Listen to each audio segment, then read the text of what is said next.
Phronesis. Practical Wisdom with Scott Allen. Hello, I am Scott Allen, and thanks to my daughter Kate for developing the intro to the Practical Wisdom for Leaders podcast, where we offer a smart, fast-paced discussion on all things leadership. My guests help us explore timely topics and incorporate practical tips to help you make a difference in how you lead and live. If you haven't done so, please click subscribe so you automatically, seamlessly stay in the know when we publish new episodes. Likewise, please provide me with feedback. What do you like? What do you dislike? And what else would you like to know? And now, today's show. Okay, everybody, welcome to Phronesis. I hope you're having a great day. Thanks for checking in. Today, we have a really fun conversation with Mike Walker. Mike is a Senior Director of Applied Innovation and Digital Transformation at Microsoft. And I can't wait to jump into this conversation. For probably the last, 2 years, I've spent a lot of time really exploring some of these technologies enabling disruption that Mike and I were talking before the podcast even began. And I said, the waters are rising. These shifts are happening. I think COVID-19 has probably accelerated many of these shifts. I can't wait to get his opinion on that. But we're going to talk today about digital disruption and what leaders need to know, what they need to have on their radar as they proceed into the future, because there's a lot happening. There's a lot shifting. So, Mike, thank you for being here, sir. Why don't you share a little bit about you, and we'll jump in. Yeah, thanks for having me. And you're absolutely right. I mean, we're in an exciting world, and there's just so much going on. And I'm lucky enough and fortunate enough to be in a role at Microsoft for this Applied Innovation Group where I get to really start to explore what all this technology means, how it gets applied. And most importantly, at least what I feel is most important in this whole equation is less about those individual technologies themselves, but more of how it's applied. How are we taking businesses and we're taking it to the next level, or even taking paradigms and completely shifting them to a whole new way of thinking about things. Yeah. And so it's really a cool opportunity for me in my role to be able to work with business leaders all around the globe and talk about where should they take, a 50-year-old mainframe system, can we breathe more life out of this, or do we really need to get the shovels out and bury this bad boy? And so it's super cool to be able to do that. And I find that while on one side my role is to be a futurist, to be a strategist, to be an innovator, but also I find myself doing a lot of what I'll lovingly refer to as family counseling.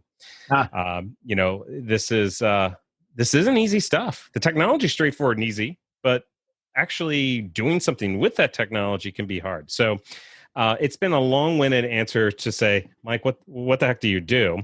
But essentially, it's a lot of family counseling, a lot of ideation work, and helping Microsoft itself as a company strategize and build products to really meet customers in the middle, help them with bridging this digital divide of, hey, I've got this technology called, generative adversarial networks, and I want to be able to combat deepfakes. Well, what can we do as Microsoft to make that easier for you to embrace that technology? Because we do know that the stuff can be hard. And having the talent and the time to address this can be daunting and be a big barrier to entry. Yeah. So I look forward to talking about this. This is a cool topic, and thanks for having me on. So before you were at Microsoft, you were with Gartner, right? Yep. Talk a little bit about that experience. What got you to Gartner? And I would love to hear a little bit about that, and then we'll move into the meat of the conversation. Sure, yeah. Now, if I tell you, I'll have to kill you. So no. Um, so You're saying this is the last episode of Phronesis. yeah.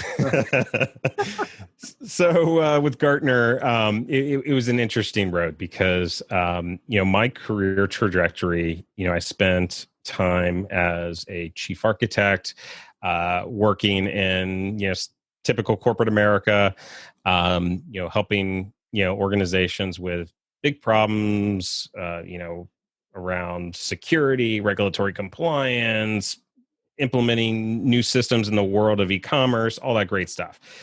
And then I shifted over into the high tech world, and a combination of high tech and consulting. And that's a whole separate set of career paths. Yeah. But being a Gartner analyst is very different. It's very unique. It's its own kind of specialized field. And to be very honest with you, I wasn't sure if I even wanted to do it. Oh, wow. I was approached by Gartner, and I truly wasn't playing hard to get. It was just I had to do my own soul searching and figure out, is this something that I really want to do, and what does it really mean for me? And I guess for me, the key drivers were centered around what level of impact will I have on customers, and specifically, business and technical decision makers. How can I help make their lives easier? I didn't want to be in a role that was, writing a bunch of research papers about, a bunch of hyperbole about the way things could be or they should be. Yeah. But I wanted to be in a role that I actually had connection with customers in a material way. And a common misconception about Gartner was that it's all kind of that research side. And actually, there was three major components. There was the research side, which really gets you in the door and helps establish you as a thought leader and all that great stuff. And it's a monetization model for Gartner. But two, I spent, half of every day for my entire time at Gartner. So every morning for 4 or 5 hours, I would be on 30-minute inquiry calls with customers all around the globe. Yep. Now, in 30 minutes, you can only get so deep on things, but that kind of gave you the mile wide, inch deep version of kind of what's going on in the marketplace, what are some of the key questions and challenges, et cetera. So I thought that was, while sometimes it was incredibly daunting, but it definitely helps you get a very rounded perspective on what are the challenges people are facing. So that part, I was like, okay, I can have a really good barometer on what's going on in the marketplace. Yeah. And then two, in that same category there with customers, I was able to go and do kind of deep kind of workshop engagements with customers. So I could go in and run an ideation workshop for a customer, spend a week with them in a variety of different capacities, and be able to help them out with a real meaty issue. Yep. And that was incredibly gratifying. So the first pillar was all about research and kind of doing your homework, make sure you understand the space, et cetera. The second part was, engaging with customers. And then third was all around the thought leadership, evangelism, events, and all that side. And so definitely spent a lot of time on stage at the Gartner symposiums and the summit events, waving my hands and blowing a lot of hot air at the crowd. But it was definitely a unique experience. I really, I truly loved my experience there. They treated me extremely well. But, as you know, things move on. And, from a career perspective, I decided to shift over back to Microsoft because I was at Microsoft before. Yeah. Because I wanted to get closer to the technology. I always felt that, while at Gartner, you definitely get perspectives that you don't get anywhere else. Yeah. There was an aspect with all this change that's happening, all this mass digitization, all these new technologies are coming. I felt like man, I really need to get closer to these technologies. Wow. And I'm not going to be able to do it if I come into Oracle or an IBM or Salesforce or Microsoft, et cetera. If I go into these companies with a Gartner badge on, they're going to be kind of arm's length removed because they're going to be afraid of what I'm going to say to those, hundreds of thousands of customers that I talk to every year. And so, I was never really getting a complete story for, it was nothing malicious or nefarious. It was legitimate reasons why they would do that. But, I wasn't getting everything that I needed to kind of fulfill that aspect of knowledge that I want to get. So, coming to Microsoft allowed me to get very, very close to engineering teams to see what is legit, what isn't legit, where are things actually going, and so things like quantum computing is there's a lot of mystery and mystique around that technology. Oh yeah. But being able to actually talk to physicists, at Microsoft and say, okay, guys, give me the straight scoop. Yeah, tell me about it. Yep. IBM saying this, we're saying this. So, D-Wave is saying something else. Let's cut the noise. Give me the straight scoop. And so that's been incredibly gratifying. Since this is the last episode, Mike Walker, we've already crossed the threshold. This is all about practical wisdom for leaders and in some cases, leadership educators. My experience in a college of business, my experience in some of the consulting work that I do is that we are not preparing. Well, my bias is in colleges of business, we do a great job of speaking about the past, sometimes into the 1920s. We do a little bit on the present, but we do very, very little in the future. And I don't know that we are preparing our men and women to walk into that future eyes wide open so that they can remain lifelong learners and navigate their career, right? Yep. I have the same hunch when I'm working with middle managers in corporate America that I don't know that they have a solid grasp on where some of all of this is headed. So for listeners and for some of the leadership educators I fundamentally believe that if you are going to lead, part of leading is at least facilitating strategy. If you are facilitating strategy, you need to have some level of awareness of where all of this is headed, or you're ripe for disruption. You're ripe to go away pretty quickly. So let's dip our toes. We aren't going to get really deep in this conversation, but if we dip our toes, and what are 4 or 5 just concepts that people should have on their radar? What do you think? No, I mean, it's a big issue. It's I think a universal issue across whether you're a small company, a large company, if you're in academia or not, a nonprofit, et cetera. And I think one of the key things that I would recommend people think about is really having what, folks at Microsoft and other kind of high-tech companies call a growth mindset. Nice. And, the essence of what that means is you're always learning. Yeah. And you're always challenging the status quo. Yeah. And I can't tell you how long I've been waiting for people to get on that bandwagon. Yeah. It's something in my career, at least, that I think that's why I'm where I'm at today is, I started out as a developer, writing code. And I was always asking this question, why? Why are we doing this? Why are we doing it that way? Aren't there better ways to do this? Have we looked at this or that? And I was always asking these questions, and people were like, look, I wrote down the specs. Just go do that. But, the growth mindset really is all about taking away a lot of the judgment that gets incorporated into these cultures around this is what we've been doing for the past 30 years, and who are you to question it? Yep. If it's not broken, why fix it? It's all these management parables that are essentially have been relegated to the endangered species list. Yeah. And so when I think about growth mindset, it's a combination of not only always learning, but it's also our behaviors as well. Hmm.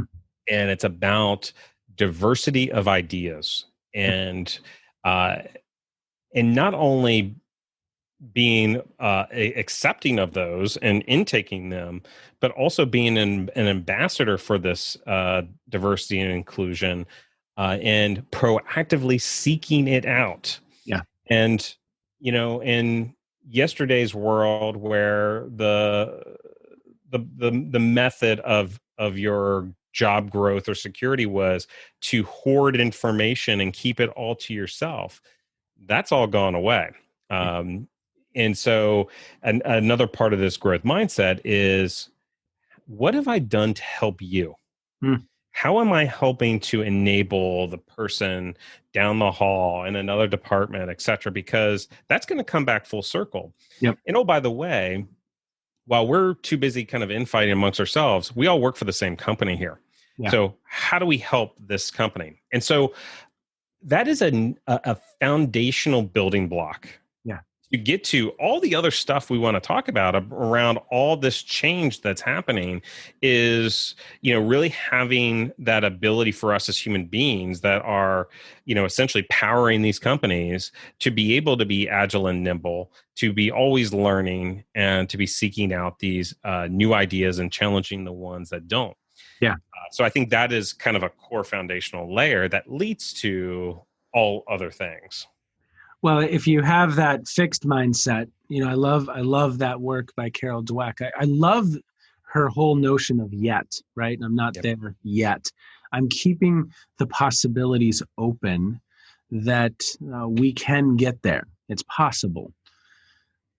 I love that notion. So I couldn't agree with you more that staying in that place of thinking in possibilities, thinking in opportunity, thinking in the future, and looking with eyes wide open versus kind of that fixed, this is what's always been.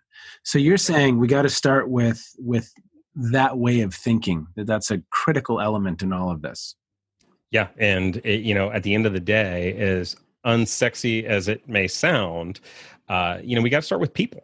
Yeah. We got to make sure that we feel that people are engaged, they're passionate about driving value for the company, or you're not going to get that growth mindset. Yeah. I had another conversation with a gentleman that is the chief innovation officer for the University of Cincinnati. Okay. And he was telling me a little bit about these innovation districts and how they're building up an innovation district. Well, they already have built up an innovation district in Cincinnati, and the challenges that they face while they may groom talent and nurture that talent within the educational system and these incubators, et cetera, but then they go and move to the West Coast, or they move to New York or wherever. And so, we were talking a lot about how companies really have a responsibility, if they want to have this growth mindset to be a first-class citizen within their organizations. Yeah. They need to make it attractive for people to actually want to work there. Yeah. And so, in housing terms, it's more of a buyer's market. It's the companies don't have the leverage anymore. It's the employees that actually have the leverage, and there's a bit of a talent war. So if you do have that growth mindset and you have got great skills, you can go anywhere you want and get competitive salaries. You don't have to settle. Yeah. And, that's kind of the future. And, we were also talking about, which is kind of related to this, is, the previous assumption was you had to be at a company for, 10 to 15 years. And it wasn't looked upon you favorably if you went to a different company after a couple of years. Well, now, that's actually the norm. And so they're saying that you're going to have, 20 to 30 jobs in your lifetime, which is completely different than, at least when I started my career, which was the kind of the mantra. So it's fairly interesting, but you're absolutely right. So I think that's one major key foundational pillar. Okay. The second pillar, though, I think, goes into a little bit of what you were saying about, you said, Mike, we do a great job of looking at the past. We do an okay job at looking at the present, and we don't really do much on the future side. The textbook hasn't been written, so how could we? Right. And so, how I like to think about this is part of that growth mindset is, the second major thing is, we can't throw the baby out with the bathwater. You know, the historical perspective is still very important. Mm-hmm. I'm maybe it's just because I'm a history buff and I, love history, but I think that there are patterns that we see in the marketplace that can give us leading indicators on where things will go. Yeah. And so my hypothesis is that we're on the verge of the next big economic long wave. We're actually started that next big economic long wave. And so your kids, my kids may come to us, or our grandkids might come to us and say, Dad, I can't believe you actually drove a car. Yeah. You guys actually did that? The phone, the cord went into the wall. I don't get, you know what I mean? Right. It's my daughter today pulled out a compact disc and she said, when was the last time you looked at one of these, Dad? Yes. Right. Or I taught last weekend and one of my colleagues struggled with technology. And I thought, well, gosh, when I'm 80, what am I going to be struggling with? It's going to be a fascinating, the teleporter won't work. Right. There was a funny story. I was listening to a podcast. I think it was the lead singer of Metallica said that his kids have been starting to get into records because records are back into fashion. Yeah. And we can talk about that aspect later. But for this story, he was talking about, they went off and they went in their room and I popped in and they're on the floor. They've got their canned headphones on. They're jamming out. There's, stuff all over, the album art and all that stuff all over the floor. And he was like, it was just like when I was a kid. Yeah. And then he's like, so then they pop out for dinner and they come to the table and they're like, Dad, I made this awesome discovery. Did you know if you flip over the record, there's more music on the other side of that record? And, it kind of highlighted for me. I was like, wow, this is where we're at right now. But, yeah, I think it's about putting these things in perspective. And the consideration I would have people think about is looking at the past as a reflection of what worked and hadn't worked, Mm-hmm. and leave it at that. Look for patterns, but don't spend a whole lot of time navel gazing on the past. The current is going to give you a picture of kind of current state of affairs. It's going to help you understand, kind of the near-term challenges. Yep. But, like you said, the textbook hasn't been written for the future, but that doesn't mean that we can't take what is currently happening today in some of those emerging tech fields and taking that and actually building out scenarios. Oh, yeah. And, I think would be really phenomenal to see coming out of the higher ed world, and even, I'll even stretch here and say K-12 as well, is to actually teach our people to scenario plan and create business scenarios and roadmaps and say, okay, for this type of scenario, there are 10 different pathways that it can go down. Yeah. And now let's play around with that and let's change this factor. Let's change that factor. And what that's going to do is it's going to carry forward in the business world, because now they're going to be able to think through the impacts of their decisions in a much more material way. Yeah. And while no one's got a crystal ball and no one can predict, everything, but you are going in and you're doing the due diligence to say, okay, what are the key tipping points in the marketplace? What are the developments happening? let's put some probability behind this, and let's run some scenarios. So if I'm an auto company and I say, okay, I'm Ford, and I run a scenario and say, okay, electric autonomous vehicles, autonomous level, let's say level 5, the highest level of Okay. autonomy. Let's say the Department of Transportation, the U.S. Department of Transportation, makes L5 autonomous vehicles street legal by 2025. What happens? Yeah. Now, Tesla is a much bigger threat than what they are now. Oh, yeah. My engineering plans have significantly changed. So by being able to do that, now you can create readiness plans, and you can say, okay, there is a 25% probability of this scenario. There's a 30%, a 50%. I can go into a board meeting and I can say, look, guys, this is what we're looking at here. What's our risk mitigation plan? Do we want to hedge our bets? Do we want to start to plant seeds for these scenarios and have ready-made solutions? You might not have developed anything. You might not have pulled the trigger on, resource allocation, et cetera, but you've got a contingency plan ready to go in your back pocket to be able to execute upon it. Yep. Well, and in the book that you have coming out with Forbes, right? Mm-hmm. That I had the honor of taking a preview look at, you talk about the convergence of these technologies. You talk about, I think it's the Golden Trifecta, which I'd love to get to. Yep. But convergence of these technologies. So what happens when IoT sensors meet artificial intelligence meets 5G meets blockchain? Well, what are the possibilities now? What does our business look like? And then all of a sudden we add in some robotics and automation, and you have whole new business models.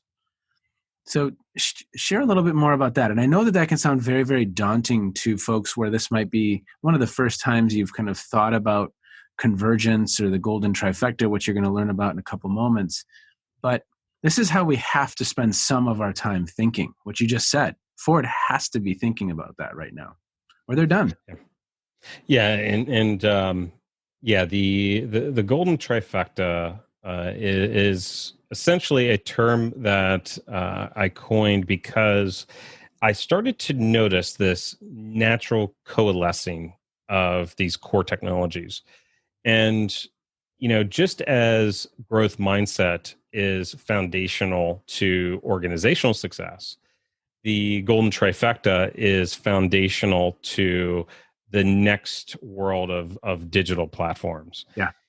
And so, what spins off of, AI is, advanced robotics, deep learning, generative adversarial networks, reinforcement learning. All these more advanced things start to come out of that. But what's interesting is none of these are bred in isolation. There's all sorts of technologies kind of coming at each other. So the Golden Trifecta is really saying that there are these three technologies that have very, very synergistic qualities that we see many solutions in the future being developed on top of. Yeah. And so those technologies are the Internet of Things. And think of this, when we think about the Internet of Things, think about the human body. The Internet of Things is really the eyes, the ears, the touch. It's your sensories. It's allowing us to reach into the physical world and bridge that physical digital divide. So that's able to bring in, as a result, an enormous amount of data that we've never had before. Yeah. And we've got to sort through what the heck it all means and actually add something called context to that. Yeah. And that's where the second technology comes in is, what happens when we touch something? Well, it triggers an electronic signal to our brain to process. What does that mean? Yeah. And so while we have, classical computing, algorithms today that are more phrased as business rules, Sure. we have that today, but there's limitations there. you can do anything you can do in artificial intelligence written as business rules. It's going to take you an extremely inordinate amount of time to actually develop this stuff. Artificial intelligence helps us automate the majority of that and provides us additional capability, gives us predictability that we didn't have, and create these new models associated. And so if IoT is our skin and our touch and our ears and our nose and our mouth, then AI is really the brains that's processing all this information that is flooding in Yep. and putting meaning.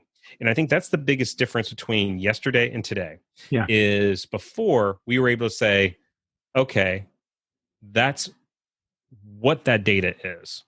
Great. I've answered the what part of this equation. Yeah. What AI brings to the table is it answers why and how do I most effectively deal with this?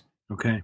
And so it's able to be that processing unit that we haven't had before and take it to the next level. The third technology, think of it as the transportation system. And so think of your veins. Think about the identification components that we have that identifies you as an individual, your DNA. Yeah. And think of a technology called blockchain that's going to help us there. And blockchain is very, very useful in classical problems where we've got let's say you've got middlemen, or the fancy term, an intermediary in the middle of a set of transactions, like a broker or what have you. Breaking down those aspects, it helps in areas like currency. It helps in areas like reconciliation of information, which we see across every industry and business on the planet. That's highly ineffective. That's labor intensive, et cetera. Yeah. But what blockchain providing is it's providing trust. It's providing security. So it's able to not only give you a transportation system for your data through your blood, but also it's able to give you a unique identification and say, yes, authoritatively, this is you. And again, you could do all this stuff with manual code and a relational database today, but it's going to take you forever to do it. It's going to be error prone. And frankly, the system wasn't built to do it. You can make it do it. It's just, it'll be difficult to do it. So the last aspect of blockchain, what it's providing us is it's providing us the antibodies as well. And so where the security comes in, and actually blockchain uses artificial intelligence for how it treats and manages data. Yeah. And so what we're able to do with blockchain is we're able to have these antibodies that say, okay, foreign invaders that are trying to hack this system, we've got measures in place to prevent that. So if we look at the analogy of a human being, we've got all the major systems represented here in this golden trifecta. And this is going to form the foundational layer to put things like what we see from a business perspective, the next wave of how business is going to be done, this whole notion of having a platform business model. Yeah. And, would you describe that quickly, Mike, and just give a couple examples of some platform businesses? Yeah. So a platform business model is essentially where, I'm breaking down the two-sided relationship of a buyer-seller. Yeah. Where it's not just a transactional relationship, but I'm actually saying, look, I've got a ecosystem that you can join, and the data that you generate, you can use that as well. And so everything is multi-purpose in these platforms. And so a great way of explaining this is through example. And so, take, for example, Amazon. Yeah. Amazon is a phenomenal example of this. Now they're using actually they are using blockchain for some things, but it's not as pervasive yet. But they're using IoT quite a bit. They're using AI significantly. But what they've done is they've said, you're not only a customer, but also you're a business partner as well. So as a customer, you could also join their affiliate program, and you could, resell goods and services. You can do referrals, etc. I can monetize that data that's generated and sell that data. And so it allows you to do things in a much more multifaceted way. And so if you look at Amazon, you look at Apple with the App Store, you look at Airbnb, you look at Uber, essentially things are shifting towards is if you essentially a assetless model. Yeah. So if I'm Hilton and I'm going head to head with Airbnb and I want to go into another market space, well, that's great, but I've got to build a building if I'm Hilton. There's a lot of upfront cost associated with this. Yeah. It's very labor intensive. If I'm Airbnb, I'm recruiting and I'm doing business development and I'm saying, who here wants to take their house and rent it out in the Bahamas or wherever? So there's significant advantages. And I think the most important thing to think about with a platform business model that I think business leaders will really understand here is that what is success? The KPIs, they fundamentally shift in that platform business model. And so if you look at a company like Facebook, which again is another platform business model, they weren't profitable for 7 years. Yeah. If a bank wasn't profitable for a year, you wouldn't see them the second year. They're changing the economics of the game. Yeah. Likewise with Airbnb. Why is it that Airbnb a year or so ago was valuated at $35 billion when Hilton and Marriott were respectively around the 25 billion mark? Yeah. Airbnb doesn't own a single asset. Yeah. And the same is true for Uber and, other models in a very similar capacity. So what they do is they fundamentally change the game, the industry itself. And that's the real bogey that these business leaders need to focus on is how are these new business models going to upend the business model that I've created and have gotten maybe very comfortable within over the past few decades? Yeah. So if you were going to do that in higher ed, how would you do it? Ooh, that's a great question. So if I were to do that in higher ed, I think the greatest thing to happen to higher ed has actually been the pandemic. And the reason why I say that is when I talk to leaders in similar industries, what I find is there is a reluctance to embrace digital. Yeah. And essentially they can afford to ignore it or not be as aggressive with it. Yep.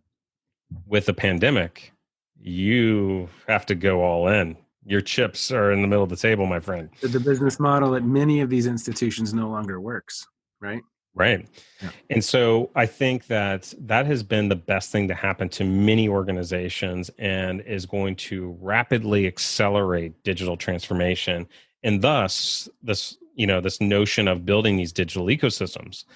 And so, what I think it means for higher ed, and while I'm not an expert in higher ed, sure, full disclosure, sure, but I think what it allows us to do in a interesting way is it allows us to address things that the low-hanging fruit. So let's take, for example, verification of your education credentials. Sure. Right? Yep. Right now, what do? There's a lot of manual effort. There's emails. I've heard fax machines involved. Very painful. Ditto machines, Mike. There's ditto machines. There's just a person running the ditto machine and the overhead projector, and they kind of get on it. Right. As soon as you call in with your rotary phone to make the request for your transcript, that's the machinery that moves into action. Yeah.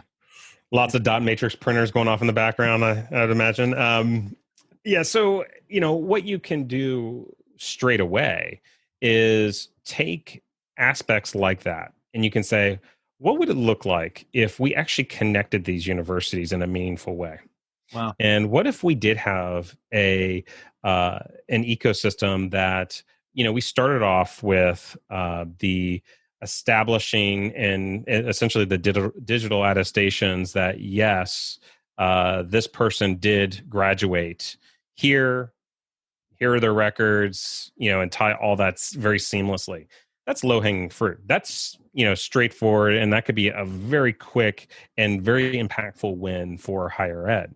But what that does is it builds a foundation for other things, where now when we talk about this growth mindset and we apply it to education, now what does it look like with all these universities connected together, where we can load balance resources across different geographies? Yeah. Right. Why am I physically bound? Even if I go to a physical location, why is my education bound to that location? Yes. Right. So how do I open that up and introduce technologies like MR, mixed reality, where I can take the IoT sensors in the room, let's say cameras and microphones and some other sensory devices, and map that to a professor that's in Stockholm, let's say, just a random city that came to mind. Which would be, right? Right. And now you have a augmented reality lesson.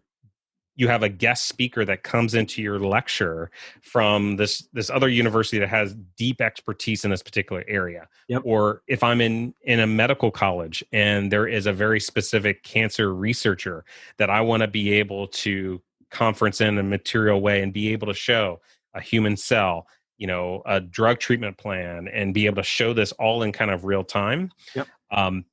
We've, with the Microsoft HoloLens stuff, we've worked with universities where you take, essentially, you remove the human cadaver out of the picture and you replace it. Yeah. Right? With the HoloLens, right? With the HoloLens. And, that's happening in Case Western Reserve, right? Wasn't that one of the first places that, I believe that was one of the first places where that was kind of implemented. But you're right. I mean, right? And that applies to everything, right? And so, and when you now open this up from, hey, I've downloaded the human body spec to my local server here at one university. Now imagine if you expand that and you say, now we're all sharing this knowledge. What does that mean on keeping our textbooks up to date with the latest and greatest information, and saying, okay, this is the real-time view of this particular aspect? Because we know technology is changing even core foundational elements, even things like business school with an MBA program. I'm having conversations, with Ohio State University as an example about, their digital leadership academy and how digital is now being ingrained into their MBA program. Yep. And so I think, that's an important aspect that allows us to say not only what is the latest information, but you can also tag that information and say, hey, this is speculative, but you need to be aware of it. Yep. And this is how you deal with speculative information. Yep. And so I think that there's things on the back end side that, from an operations back office perspective, that would greatly enrich this. Two, I think for the traditional in-person model, there are ways to make that much, much more interactive. Yes. And I'm a huge fan of using facial and gesture recognition technologies in the most ethical way. Yeah. But I had a conversation, actually I was at Gartner at the time, so this is about 3 years ago, where they were prototyping facial and gesture recognition technologies, where they had the camera behind the professor. He's speaking in the lecture hall, and what they're doing is they're looking at everyone's faces to see how are they internalizing this based on their facial expression. Yeah. And some might say, well, is that to chase people down and say you're not paying attention or whatever? Not necessarily. Essentially, how they are using that data is they're saying, how can we create custom learning plans for our learners? Yeah. Because we know not everyone learns the same. In a very basic way, some people are, quote unquote, book smart. So all they need is just give me a book and I can crunch through it. Not a problem. Easy peasy. Yeah. Other people, admittedly, like myself, I'm much more tactile. I need to have a conversation. I need to talk to somebody. And so I need to be able to apply that. And so what this is able to do is it's allow you, similar to like a personality test, and they actually married personality tests to this as well to translate that facial expression that you're making. But essentially create profiles and say, okay, this is where you're at, or this is how you're evolving based on this topic. Now let's give you the best quality education we can give you. Yeah. Yeah. Those are just a few examples I can think of off the top of my head. So many possibilities. So many possibilities. So new business models. Anything else? Anything else that kind of a leader should have on their radar? And then we're probably going to land the plane here, Mike. How much time you got? So, this is your last episode, so we've got to make it count. I'm going to go have dinner with my family if the time is short. So I like you, but you're there are priorities. Yes. So another aspect here that I think folks need to think about it's a corollary. So I've got two additional things. I'm going to go through these fairly quickly. Cool. So the two additional things are one, what at Microsoft, I like this term, and it may be used other places, but it's a term that we use called tech intensity. Okay. And it's a philosophy that we've implemented across the company where you could be a finance person, you could be an HR person, you could be a salesperson, you could be lots of different roles that are not technical in nature. But what we strongly encourage is a level of technology literacy across all these roles. Love it. And so it allows us to kind of not rest on our laurels and use the excuse of, well, that's not my job. Yeah. Instead, what we're saying is, look, these technologies may not be directly applicable to you right now. Yeah. But they may be applicable to you in the future as you make decisions or as we approach you to enhance your business, as we start to bring you into ideation workshops and such. But two, even if it never applies to what you're doing, what this allows you to do is it helps you think critically about your business. It helps you to continuously go, okay, I learned about this new technology, reinforcement learning. Okay, how does this apply to me? What could it apply to? It's forcing me to kind of get outside of my comfort zone and really start to think about this in a material way. And so I think that tech intensity is another piece that, while I think organizations and leaders often like to say, oh yeah, well, we got the best talent, we're doing this. However, folks think about this as kind of like a once and done type of thing. Yeah. Well, he or she got the certification. Yep. Oh, well, we did this big, whatever training session, boot camp, what have you. No. That's not the point. The point is we're constantly going back to the well and learning something else and creating material plans around that. Yep. Love it. So I think that's one key thing. Yeah. The second thing that I want to leave folks with as well is, so we talked about the convergence. And that leads to things like digital ecosystems, that you're built, the reason why you're creating these digital ecosystems is because of these technologies that's creating these new business models that we talked about. Yep. And now these digital ecosystems, we now have to think about a world where everything's connected. Yeah. Yeah. We have to think about a world where everything's on all the time. And so what does that mean? It means, well, now we've got a thriving gig economy. Why? Because people can work anywhere, anytime, and any way to achieve a goal. Yeah. Wow. That's great. And we see that growing and growing and growing as time goes on. And again, the pandemic has amplified that even more. Yep. So also what this is allowing me to think through with this whole digital ecosystem construct is it's now not only about my company. It's about facilitating value exchange between all companies related. And so now we can kind of take a step back and see the broader industry in a more holistic way, and maybe even industries in a more holistic way. I don't want to diverge too far because we could talk about this all day long as well. But the traditional constructs of what is an industry and what is not an industry are being significantly broken down. Wow. And so, let's take Apple, for example. Apple is a hardware company. They're a software company. Apple is a bank. So, people don't know this, but they've got more credit card data in their databases than any other financial services institution on the planet. Yeah. So incredibly powerful.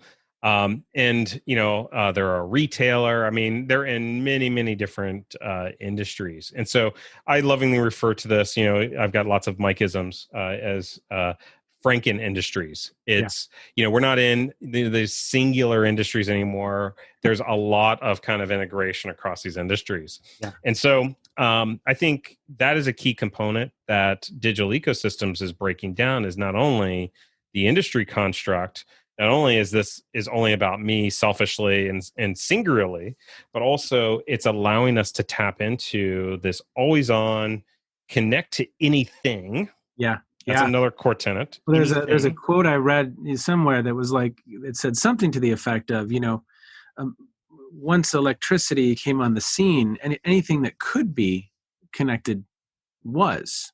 And it's the same thing with artificial intelligence and sensors, right? I mean, anything, whether it's us as humans or the light to the right of me right now, I'm going to start getting data as to when it's about I need to repurchase the light bulb, right? I mean, everything will be connected, and that data that's kind of coming off of that. Well, that's a great superpower of Tesla. The data that they have from the cars out on the road. Yep. Right. Totally. And to take your example and kind of bring this home for folks is, you've got this light in your office that's shining on you, and there's a sensor in that light, and it's saying, look, it's got a little meter. It says by the time it gets to 10,000 cycles, this bad boy is ready to be replaced. Yeah. Now, that is an example of how businesses had traditionally operated kind of in isolation. Now with this ecosystem construct, now let's say you've got a pair of glasses on. Your glasses now have sensors in them.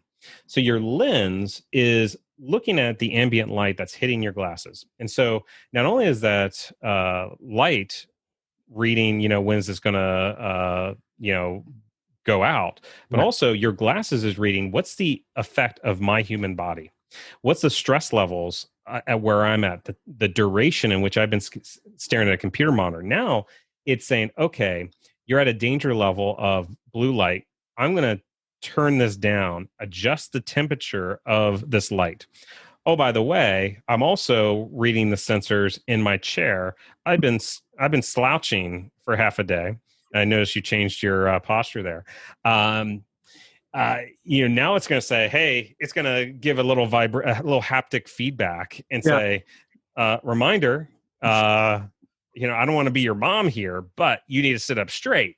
And so the digital ecosystem in your home office is everything around you. It's your wall being another screen. Yeah. It's everything around you, from temperature to what you're doing, how you're doing, how things interact with each other. And that's the great thing about these ecosystems is putting all this raw data into context. Yeah. Putting meaning behind this data so we can actually do something useful with it. And that's really the power behind these digital ecosystems. Yeah. Now, I said that I was only going to do two. I'm going to do one last one. Bonus. With a quick statement of all this is fun. All this is great. But if people don't adopt it, it won't go anywhere. Yeah. And so never, never, never forget about the user experience aspects of all of this. So we talked about a lot of things. We talked about, the people side, the business side, the convergence effect with this golden trifecta. We talked about ecosystems. All this is predicated that people are actually going to use it, and we can materialize this into a business model that we can incentivize and really cultivate and foster a culture that will embrace a growth mindset and tech intensity. And so the user experience part is oftentimes overlooked or assumed that it will come there because look at all this cool stuff. Yeah. That's not the case. It's something that business leaders have to think very, very deliberate about and plan out as they embark on this journey. Yeah. Yeah. Because ultimately, once it's in my hands or in my home, I'm building impressions very, very quickly about the value it's adding or the annoyance that it's causing, right? Hmm. So I love that. I love that. Okay. Hey, Mike, I always close out the podcast by just doing a quick lightning round. So it's really one very, very simple question. It's kind of evolved into one question. What are you streaming, watching, or listening to that's kind of caught your eye recently? What am I streaming recently? That's a What? good question because I just find that it's a constant barrage of stuff. Um, I tell you there was there's a book that I picked up. I guess I could be considered streaming. Um, it's by Amy Webb. The Signals Are Talking. She just released that book. That's a great book. I just finished that one. Um, Another thing that I've been doing a lot of is education on education. My kids are being remote schooled, and I'm revisiting my IT support skills, my home networking skills. So there's a lot of that. But as far as other things that might be entertaining for folks, we're about ready to go into the season of strategy, as I like to refer to it. As we're starting to get to the end of the calendar year, Yep. and most companies start to go through their planning of their long range strategy and planning and their yearly operational planning. And so, a few things that I've been doing to, again, in a very growth mindset oriented way, is I've been challenging a lot of the existing workshops that I've been doing. Yeah.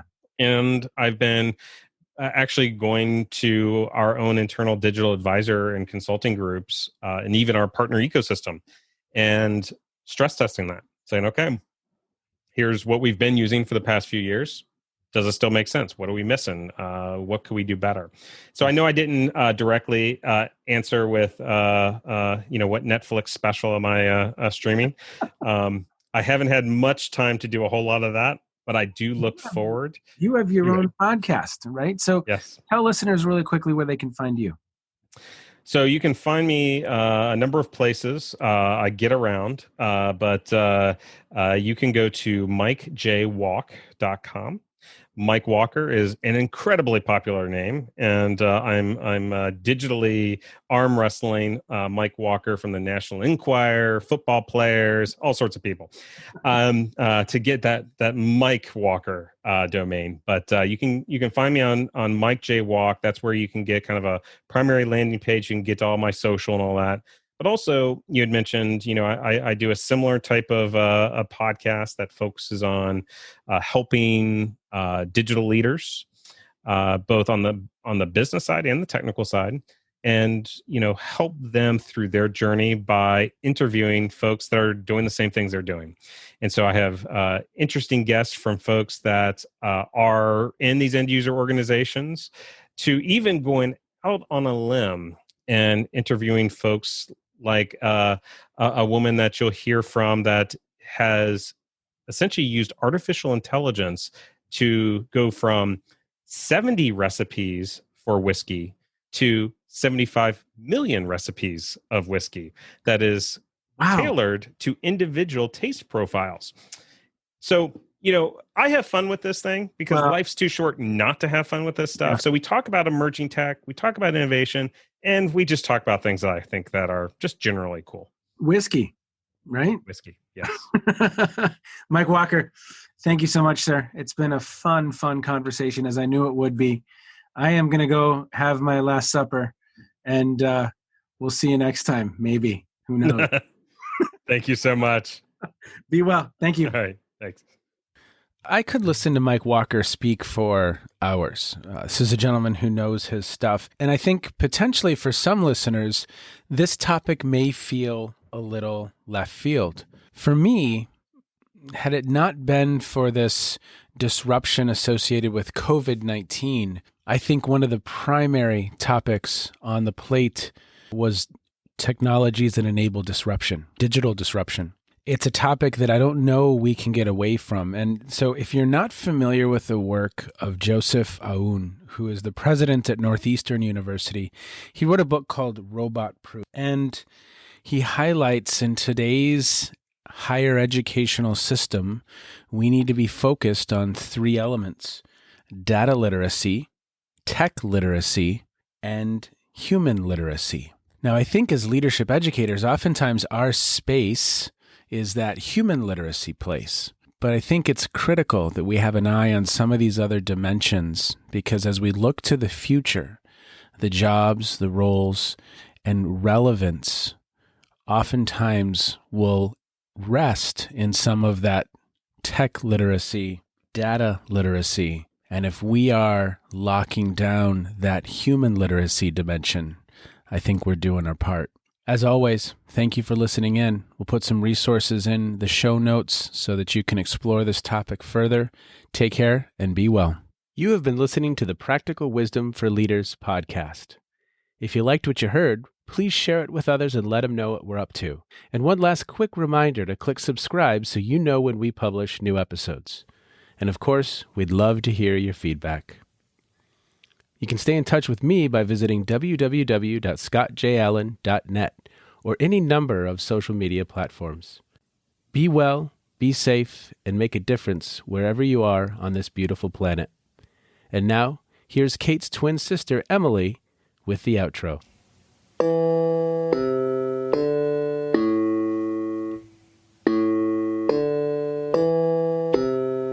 You've been listening to Phronesis, Practical Wisdom with Scott Allen.